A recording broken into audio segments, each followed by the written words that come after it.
ইমার্জেন্সির পরে এই প্রথমবার শাসক দল রাষ্ট্রপতি শাসন লাগু করলো নিজের রাজ্যে। এটা অভূতপূর্ব, এটা কোনোদিন আগে হয়নি। এর থেকে চূড়ান্ত ব্যর্থতার প্রমাণ বিজেপি সরকার আর দিতে পারে না। এটা প্রমাণ হয়ে যাচ্ছে যে ডাবল ইঞ্জিনের চাকা খুলে বেরিয়ে গেছে।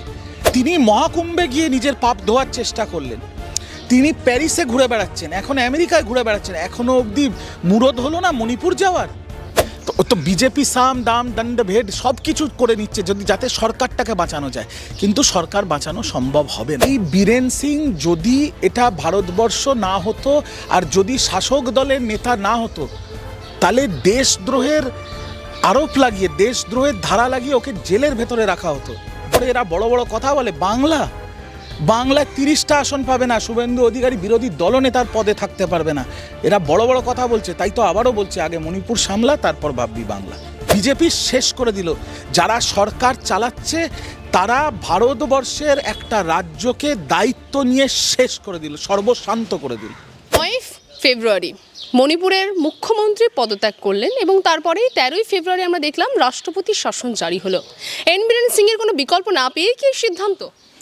প্রথমে একটা কথা বুঝতে হবে, সেটা হচ্ছে এমার্জেন্সির পরে এই প্রথমবার শাসক দল রাষ্ট্রপতি শাসন লাগু করলো নিজের রাজ্যে।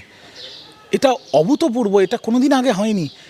এর থেকে চূড়ান্ত ব্যর্থতার প্রমাণ বিজেপি সরকার আর দিতে পারে না। এটা প্রমাণ হয়ে যাচ্ছে যে ডাবল ইঞ্জিনের চাকা খুলে বেরিয়ে গেছে। 1.5 বছর ধরে কত মানুষ মারা গেছে কেউ জানে না, কোনো তথ্য নেই। মহিলাদের উলঙ্গ করে রাস্তায় হাঁটানো হয়েছে, আমরা সবাই দেখেছি। পুরো মণিপুর রাজ্যটা দুভাগে ভাগ হয়ে গেছে। কয়েক হাজার মানুষের সর্বশান্ত হয়ে গেছে, কয়েকশো বাড়িতে আগুন লাগিয়ে দেওয়া হয়েছে। এই বীরেন সিং যদি এটা ভারতবর্ষ না হতো আর যদি শাসক দলের নেতা না হতো, তাহলে দেশদ্রোহের আরোপ লাগিয়ে, দেশদ্রোহের ধারা লাগিয়ে ওকে জেলের ভেতরে রাখা হতো। বীরেন সিং ঘুরে বেড়াচ্ছে রাস্তায়, এটা হতে পারে কখনো? আর আমার মনে হয় অমিত শাহ তাকে বলেছেন পদত্যাগ করতে দুটো কারণের জন্য। প্রথম কারণ হচ্ছে আর 2 দিন বাদে অনাস্থা প্রস্তাব আসতো মণিপুরের বিধানসভায়, আর সেখানে বিজেপি সরকার পড়ে যেত। সেই সরকার বাঁচানোর জন্য এক পদ্ধতি এটা, চালাকি অমিত শাহ। আর দ্বিতীয় হচ্ছে, আপনারা সবাই জানেন সুপ্রিম কোর্টে কিছু অডিও টেপ জমা হয়েছে, যে অডিও টেপে মানে সোর্স মারফত, সূত্র মারফত শোনা যাচ্ছে যে সেই অডিও টেপে বীরেন সিং মণিপুরের মুখ্যমন্ত্রী নিজে বলছে এদের গুলি করে দাও, এদের বাড়িতে আগুন লাগিয়ে দাও। ভাবা যায়? একটা রাজ্যের মুখ্যমন্ত্রী বলছে এক শ্রেণীর মানুষকে গুলি করে মেরে দাও, এক শ্রেণীর মানুষের বাড়িতে আগুন লাগিয়ে দাও। এই হচ্ছে বিজেপির ডবল ইঞ্জিন সরকার। আর যারা বঙ্গ বিজেপির নরেন্দ্র মোদীর যেসব চামচাগুলো এই বাংলায় ঘুরে বেড়ায়, শুভেন্দু অধিকারী থেকে সুকান্ত মজুমদার, এরা তো কথায় কথায় বলে বাংলায় রাষ্ট্রপতি শাসন, একটা খুন হয়ে গেলে, একটা ধর্ষণ হয়ে গেলে রাষ্ট্রপতি শাসন, রাষ্ট্রপতি কী হলো? এখন নিজেদের রাজ্যে তো রাষ্ট্রপতি শাসন লাগাতে হচ্ছে। সেই ব্যাপারে শুভেন্দু অধিকারী কী বলবে? শুভেন্দু অধিকারী? আগে ওকে জিজ্ঞেস করুন। আরে আগে তোরা মণিপুর সামলা, তারপরে ভাববি বাংলা। বাংলা বহুদূর, বাংলা হবে না, বাংলা হবে না। দাদা, আমরা দেখলাম মণিপুরে রাষ্ট্রপতির শাসন জারি হলেও বিধানসভা কিন্তু ভাঙা হয়নি। তো বিজেপি সাম দাম দণ্ড ভেদ সব কিছু করে নিচ্ছে যদি যাতে সরকারটাকে বাঁচানো যায়, কিন্তু সরকার বাঁচানো সম্ভব হবে না।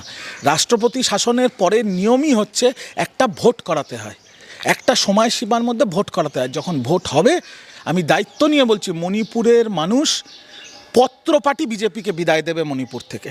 আর এই বীরেন সিংয়ের কী অবস্থা হতে চলেছে আপনারা দেখুন। ওর 14 পুরুষের ভাগ্য যে বিজেপির মতো একটা সরকার চলছে, নইলে এইসব মানুষ দেশদ্রোহী, এদের জেল ছাড়া আর কোনো রাস্তা নেই। আমরা দেখেছিলাম যে রাজ্যপাল, মণিপুরের রাজ্যপাল রাষ্ট্রপতিকে যে চিঠি দিয়েছিলেন, সেই চিঠিতে কোথাও যেটা বোঝা যাচ্ছিল যে রাজ্যে এই মুহূর্তে সাংবিধানিক শাসন যে ব্যবস্থা, সেই ব্যবস্থা নেই। আদেও কি সাংবিধানিক শাসনের ব্যবস্থা নেই, নাকি বিজেপির শাসনের ব্যবস্থা নেই? কোনো শাসনই নেই। বিজেপি তো গল্পই নেই, কোনো শাসনই নেই মণিপুরে। কিন্তু আমার প্রশ্নটা সেটা নয়। বীরেন সিংকে সরিয়ে দিয়েছে, রাষ্ট্রপতি শাসন লাগু করেছে, এইসব পরের গল্প। আমার কথা হচ্ছে 1.5 বছর কী করছিল বিজেপি?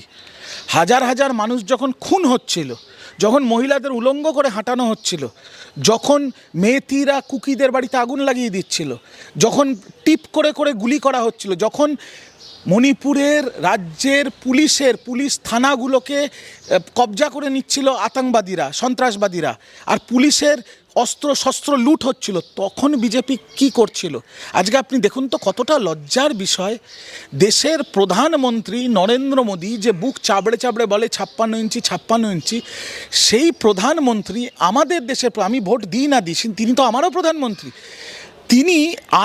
তিনি মহাকুম্ভে গিয়ে নিজের পাপ ধোয়ার চেষ্টা করলেন, তিনি প্যারিসে ঘুরে বেড়াচ্ছেন, এখন আমেরিকায় ঘুরে বেড়াচ্ছেন, এখনও অবধি মুরদ হলো না মণিপুর যাওয়ার? একটা কাপুরুষ প্রধানমন্ত্রী, লজ্জা করে না? এখনও মণিপুর যাওয়ার মুরদ হলো না, এখন আমেরিকায় গিয়ে ঘুরে বেড়াচ্ছে। লজ্জা, লজ্জা। বিজেপি হচ্ছে ভারতবর্ষের লজ্জা।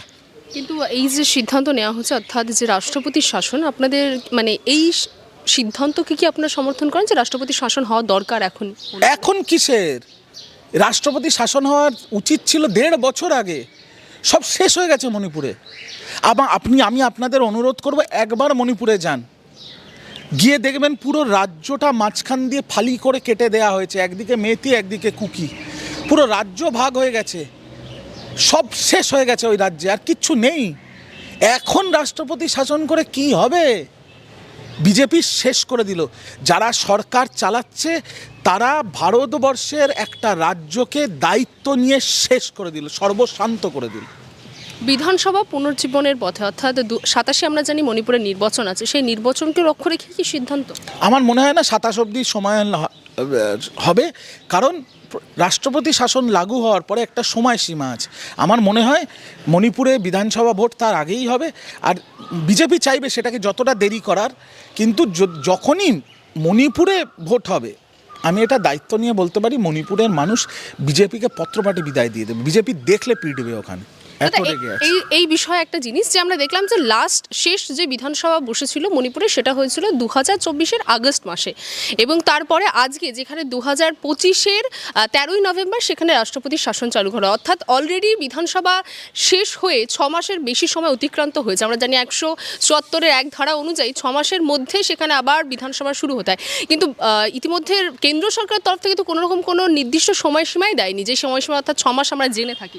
এরা তো কোনো নিয়ম মানে না, এরা পার্লামেন্ট চলতে দেয় না, এরা কোনো নিয়ম মানে না, এরা রাজ্যের রাজ্যপালদের প্রেশার দিয়ে এদের রাজনীতি করানোর চেষ্টা করে, এরা নির্বাচন কমিশনকে নিজেদের পোষ্যের মতো ব্যবহার করে, এরা তো কোনো নিয়ম মানে না। যত কেন্দ্রীয় তদন্তকারী সংস্থা আছে তাদেরকে এরা নিজেদের লেঠেল বাহিনীতে পরিণত করেছে। ভারতবর্ষের সংবিধানের যদি সবচেয়ে বড় কলঙ্ক কেউ হয়ে থাকে তাহলে তার নাম বিজেপি, আর সবচেয়ে বড় ভারতবর্ষের সংবিধানকে যদি কেউ অপমান করে থাকে তাহলে তার নাম নরেন্দ্র মোদী। আমার প্রশ্ন এই পাগল শুভেন্দুকে, যে আগে মণিপুর সামলা পরে ভাববি বাংলা, যেখানে তোমাদের শাসক দল বিজেপি, সেখানে রাষ্ট্রপতি শাসন লাগু করতে হলো, বাংলা নিয়ে তো লাফালাফি করে লাভটা কি? এই উত্তরটা আগে শুভেন্দু অধিকারী দিক। অনেক ক্ষেত্রে এমার্জেন্সির সঙ্গে তুলনা করা হচ্ছে, তাই তো 1984 সালের এমার্জেন্সির পর এই প্রথমবার ভারতবর্ষের শাসক দল নিজেদের রাজ্যে রাষ্ট্রপতি শাসন লাগু করলো। Double engine complete failure, double ইঞ্জিনের চাকা খুলে বেরিয়ে গেছে। এরপরে এরা বড় বড় কথা বলে, বাংলায় 30টা আসন পাবে না, শুভেন্দু অধিকারী বিরোধী দলনেতার পদে থাকতে পারবে না, এরা বড় বড় কথা বলছে। তাই তো আবারও বলছে, আগে মণিপুর সামলা তারপর ভাববি বাংলা। এই সিদ্ধান্তকেই ইতিমধ্যে কংগ্রেস থেকে অভিষেক ব্যানার্জি তিনি বলছেন যে বিজেপির এই ক্ষমতা কায়েম রাখার সিদ্ধান্তকে যদি কেউ সমর্থন করে তাহলে আপনারা মমতা ব্যানার্জিকেও সমর্থন করছেন, কারণ ঠিক একই টেকনিকে দীর্ঘদিন যাবৎ মেয়াদ উত্তীর্ণ পৌরসভাগুলিতে অ্যাডমিনিস্ট্রেটিভ অফিসার বসে নির্বাচন হতে দেননি তিনি। কে বলছে এটা? অভিষেক ব্যানার্জি, কংগ্রেস থেকে। কংগ্রেসের অভিষেক ব্যানার্জি আমি চিনি না, আমি জানি না। কংগ্রেস, আমি জানি রাজ্যে একটা দল আছে, তাদের একটা হেডকোয়ার্টার আছে ওই মৌলালির ওখানে, তাদের একটা সভাপতিও আছে, আমি সবই জানি, কিন্তু এদের তো পোস্টারে দেখা যায়, মানুষের সাথে কোথাও দেখা যায় না। তাই এরা কি বললো না বললো সেটাতে বেশি প্রাধান্য দেওয়ার আমার মনে হয় না কোনো লাভ আছে। আর এদের দিয়ে প্রতিক্রিয়া দেওয়া মানে আমারও সময় নষ্ট, আপনারও সময় নষ্ট। কিন্তু তারা তো বলছেন যে মানসিক এবং রাজনৈতিক ডিএনএর ক্ষেত্রে মমতা ব্যানার্জি এবং নরেন্দ্র মোদীর কোনো পার্থক্য নেই। শূন্য যারা হেরে গেছে, তারা তো মরা কান্না কাঁদবেই, তাতে আমি কি করতে পারি বলুন? ম্যাক্সিমাম আমি আমার বাড়ির থেকে 1 প্যাকেট টিস্যু দিয়ে দিতে পারি চোখের জল মোছার জন্য, এর থেকে বেশি তো কিছু বলার নেই। বাংলা হান্টের আরো খবর দেখতে নজর রাখুন। বাংলা খবর মানেই বাংলা হান্ট।